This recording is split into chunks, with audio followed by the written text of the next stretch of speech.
नमस्कार, मी Amit Kolekar. Tarun Bharat news bulletin मध्ये आपल्या सर्वांचं स्वागत. आता पाहूयात आजच्या ठळक बातम्या. नात्याला काळीमा फासणारी घटना यमकनमडी पोलीस ठाण्याच्या हद्दीत घडली असून सतत मेंढ्या राखायला सांगत असल्याच्या कारणावरून धाकट्या भावाने मोठ्या भावाची निर्गुण हत्या केली आहे.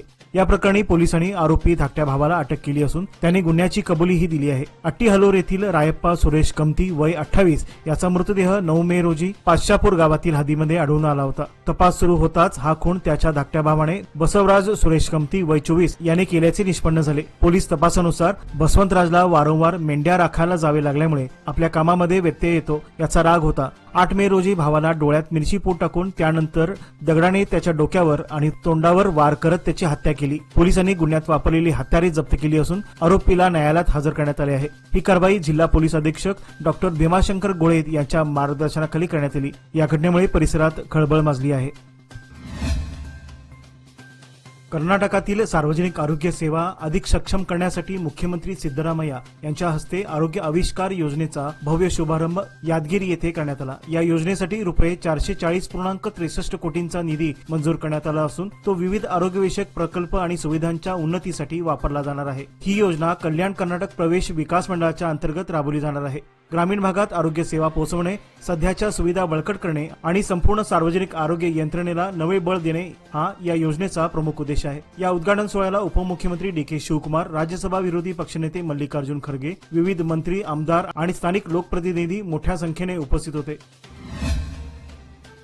सोळगा ग्रामपंचायत हद्दीतील एका खासगी निवासी परिसरात सुरक्षा रक्षकाचा मृतदेह संशयास्पद अवस्थेत आढळून आल्याने परिसरात एकच खळबळ उडाली आहे. मृत व्यक्तीची ओळख कुबेर देमण्णा दलवाई वय अंदाजे 45 राहणार गस्तोळी खानापूर तालुका अशी झाली आहे. कुबेर दलवाई हे गेल्या 20 दिवसापासून बेपत्ता होते. या संदर्भात त्यांच्या कुटुंबियांनी नंदगड पोलीस ठाण्यात तक्रार दाखल केली होती. शुक्रवारी 13 जून रोजी रात्री हिंडलगा सोळगा परिसरातील एका खासगी निवासानी त्यांचा मृतदेह आढळून आला. मृत्यूचे कारण अद्याप स्पष्ट न झाल्याने हा प्रकार संशयास्पद मानला जात आहे. या प्रकरणाची नोंद काकती पोलीस ठाण्यात झाली असून अधिक तपास सुरू आहे. या घटनेमुळे स्थानिकांमध्ये भीती आणि उलटसुलट चर्चा सुरू आहे. पोलिसांकडून लवकरच या घटनेचा खुलासा होण्याची अपेक्षा व्यक्त केली जात आहे. शहरात मान्सून दाखल होऊन आठवड्याहून अधिक काळ उलटून गेला असला तरी अपेक्षित जोराचा पाऊस काही केला कोसळत नव्हता. मात्र शनिवारी दुपारनंतर बेळगावकरांना प्रतीक्षा संपल्याची जाणीव झाली.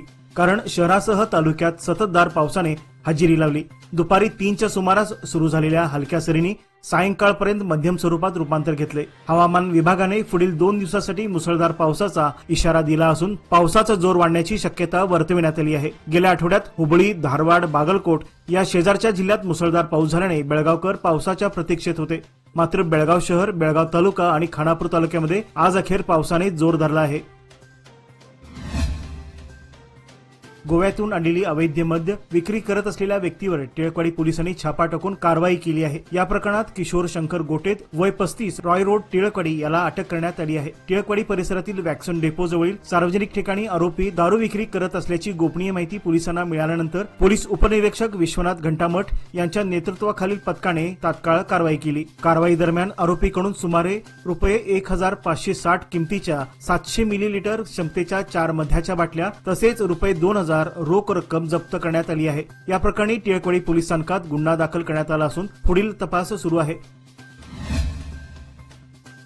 पंतप्रधान नरेंद्र मोदी यांच्या नेतृत्वाखाली केंद्र सरकारकडून कर्नाटकाच्या सर्वांगीण विकासासाठी विविध योजनांसाठी मोठ्या प्रमाणावर निधी मंजूर झाला आहे. पुणे बेळगाव आणि लवकरच बेंगळूर बेळगाव मार्गावर वंदे भारत सेवा सुरू होणार असून 56 रेल्वे स्थानकांचे आधुनिकीकरण आणि पुढील 2 वर्षासाठी प्रत्येकी रुपये 7,559 कोटी व रुपये 7,564 कोटी निधी राज्यात रेल्वे विकासासाठी राखून ठेवण्यात आला आहे. स्मार्ट सिटी योजनेअंतर्गत 7 शहरांना 14,000 कोटींचा तसेच 27 शहरांमधील पाणी पुरवठा नागरी सुविधा करण्यासाठी 2,319 कोटींचा निधी देण्यात आला आहे. शेतकऱ्यांसाठी पीएम किसान योजनेतून 58 लाखांच्या खात्यात 13,769 कोटी, पीक नुकसान भरपाईत 2,500 कोटी संरक्षण, तर आयुष्यमान भारत व पीएम आवास योजनेअंतर्गत क्रमशः 1.5 कोटी लाभार्थी व 4.48 लाख घरे मंजूर झाली आहेत. बेळगाव जिल्ह्यातील सौदत्ती येथील श्री रेणुका यल्लमा देवी मंदिरासाठी प्रसाद योजनेअंतर्गत 100 कोटींचा विशेष निधी मंजूर करण्यात आला आहे, अशी माहिती खासदार जगदीश शेट्टर यांनी दिली आहे.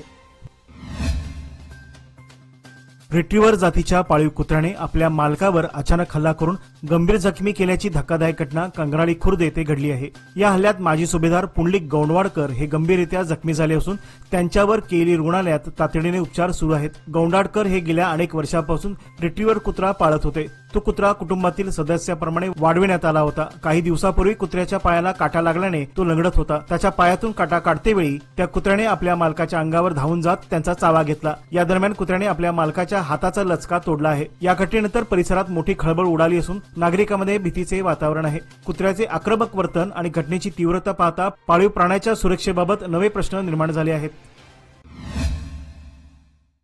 KLS IMER Autonomous Belagavi 34 years of excellence is organizing PGCET Crash Course 2025 for MBA program from 17th June to 28th June 2025. The course will be delivered by experienced and competent resource persons.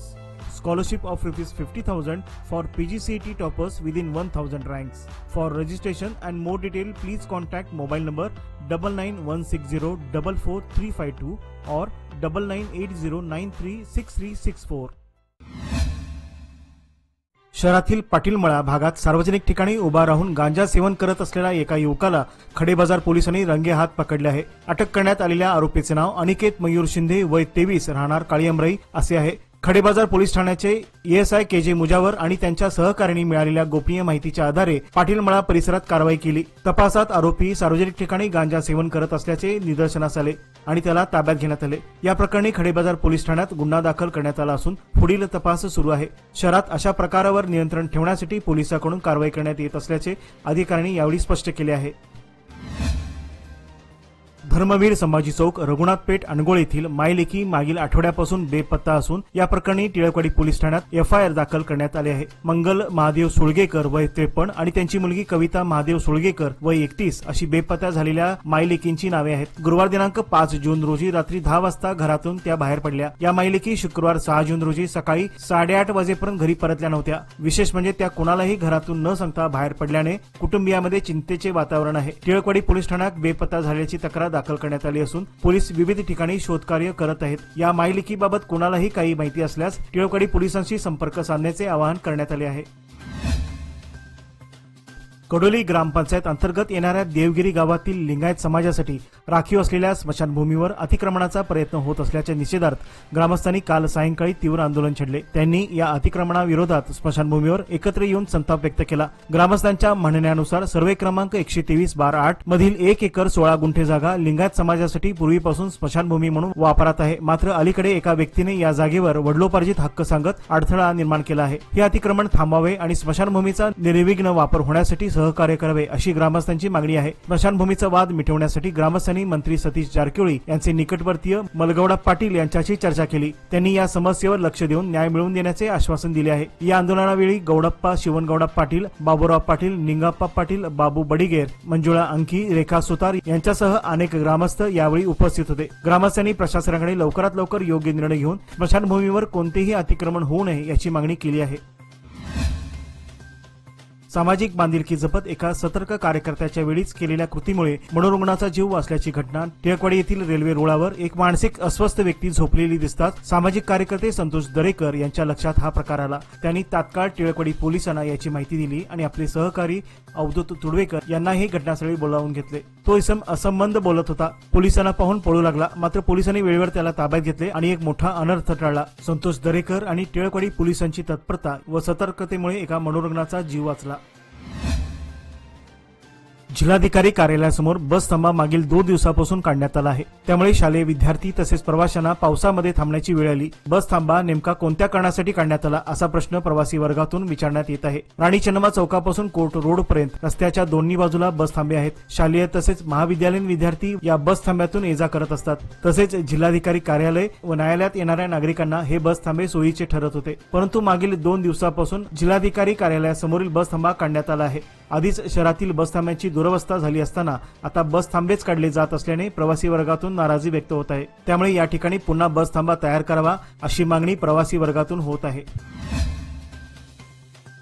समाजसेवक आणि संजीवनी फाउंडेशनचे हितचिंतक सुधीर नेसरीकर यांनी आपली सामाजिक बांधिलकी जपत एक वृद्ध महिलेला वेळेवर मदत करून एक आदर्श निर्माण केला आहे। नेहमीप्रमाणे सकाळी फेरफटका मारताना आदर्शनगर परिसरात एका वृद्ध महिलेला एकटे बसलेलं पाहून त्यांनी तात्काळ तिची विचारपूस केली। ती काहीच बोलू शकत नव्हती, त्यामुळे तिची मानसिक स्थिती ठीक नसल्याचे लक्षात येताच त्यांनी त्वरित संजीवनी फाउंडेशनचे मदन बामणे यांच्याशी संपर्क साधून त्या आजीबाईंना संस्थेत दाखल केले। तेथे त्यांना न्याहारी व त्यांची देखभाल करण्यात आली। यावेळी प्रदीप चव्हाण हे उपस्थित होते। काही वेळानंतर त्या वृद्ध महिलेच्या घरच्यांनी तिचा शोध घेत संजीवनी काळजी केंद्राला भेट दिली। त्यावेळी त्यांची आजीबाईची भेट घडून आली। या कृतीमुळे एकट्या वृद्धेला घरच्यांची साथ पुन्हा मिळाली आहे। त्या वृद्धेच्या नातेवाईकांनी संजीवनी फाउंडेशन आणि सुधीर नेसरीकर यांचे मनापासून आभार मानले आहेत।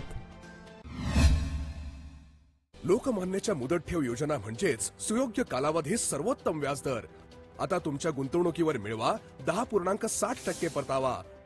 अधिक माहितीसाठी आजच संपर्क करा 1800212405। लोकमान्य, प्रत्येक पावलावर तुमच्या सोबत। योजना फक्त सभासदांकरिता, नियम व अटी लागू।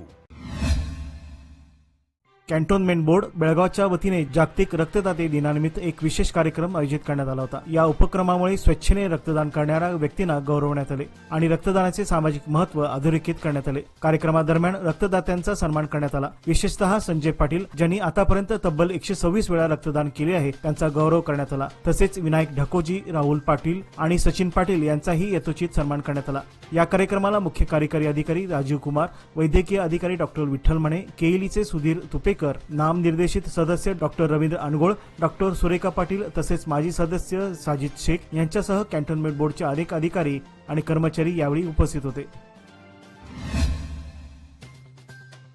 रक्तदान अनमोल आहे, आपले रक्त गरजू रुग्णांना जीवदान देऊ शकते। जागतिक आरोग्य संघटनेचे घोषवाक्य यंदाच्या जागतिक रक्तदाता दिनानिमित्त देण्यात आले आहे। रक्तदानाबाबत जनजागृती निर्माण करण्यासाठी दरवर्षी 14 जून रोजी हा दिवस साजरा केला जातो। रक्ताची गरज कोणालाही कधीही कुठेही भासू शकते, त्यामुळे समाजातील प्रत्येकाने करुणदान रक्ताचे फेडू ऋण समाजाचे हे व्रत अंगीकारणे गरजेचे असल्याचे आवाहन यानिमित्त करण्यात आले। जागतिक रक्तदान दिनाची संकल्पना 2004 साली सुरू झाली होती। जागतिक आरोग्य संघटनेद्वारे याला मान्यताही मिळाली आहे। हा दिवस महान शास्त्रज्ञ कार्ल लँडस्टायनर यांच्या स्मरणार्थ साजरा केला जातो। त्यांनी ए, बी आणि ओ रक्तगटाचा शोध लावून वैद्यकीय क्षेत्रात महत्त्वपूर्ण योगदान दिले। रक्तदात्यांच्या आणि रक्तदान शिबिरांच्या आयोजकांच्या कार्याची दखल घेत त्यांचे आभार मानले गेले। तसेच समाजात अजूनही रक्तदानाबद्दल जागृतीची गरज असल्याचाही संदेश या निमित्ताने देण्यात आला आहे। बेळगाव शहरातील कुमारस्वामी लेआउट परिसरात एका बंद घराचे कुलूप तोडून चोरट्यांनी सुमारे 5 लाख रुपयांचे दागिने चोरून नेल्याची घटना उघडकीस आली। या प्रकरणी एपीएमसी पोलीस स्थानकात गुन्हा दाखल करण्यात आला आहे। मोहिनी रामा बसरगी यांनी फिर्याद दिली आहे। चौथा क्रॉस परिसरातील बसरगी यांनी गुरुवारी रात्री आपल्या घराला कुलूप लावून शेजारच्या आपल्या नातेवाईकांच्या घरी गेले होते। त्यावेळी चोरट्यांनी ही संधी साधून घरफोडी केली। चोरट्यांनी सुमारे 40 ग्रॅम सोनं, 45 ग्रॅम चांदीचे दागिने असा अंदाजे 5 लाख रुपये किमतीचा ऐवज लंपास केला आहे। घटनेची माहिती मिळताच पोलीस निरीक्षक उस्मान औटी यांच्या मार्गदर्शनाखाली पुढील तपास सुरू आहे। श्रीराम सेना हिंदुस्थानच्या वतीने केकेकोप येथील महावीर गोशाळेत जनावरांच्या पोषणासाठी 10 किलो गाजरांचे वाटप करण्यात आले। या गोसेवा उपक्रमात नरू निरजकर, अवधूत तोडवेकर आणि निलेश हिरेकोळी यांनी विशेष सहभाग घेतला। गायीच्या आरोग्य व संगोपनासाठी हा उपक्रम भावनिक आणि सेवाभावी वृत्तीने राबविण्यात आला। भारतीय संस्कृतीत गोमातेचे स्थान पूजनीय मानले जाते। तिची देखभाल आणि सेवा समाजासाठी महत्त्वाची जबाबदारी आहे, असा संदेश या निमित्ताने देण्यात आला। गोशाळेतील व्यवस्थापनाने श्रीराम सेनेच्या या उपक्रमाचे कौतुक करत आभार व्यक्त केले आहे। अशा प्रकारे सामाजिक संस्थांनी पुढे येऊन गोसेवेचे कार्य करावे अशी अपेक्षा यावेळी व्यक्त करण्यात आली। याचबरोबर आजचे बातमीपत्र येथेच संपले। अधिक माहिती आणि ताज्या घडामोडी करता पाहत रहा तरुण भारत न्यूज चॅनल। तसेच आमच्या चॅनलला लाईक, शेअर आणि सबस्क्राईब करायला विसरू नका। विश्वासार्ह बातम्यांसाठी दररोज वाचा दैनिक तरुण भारत। धन्यवाद।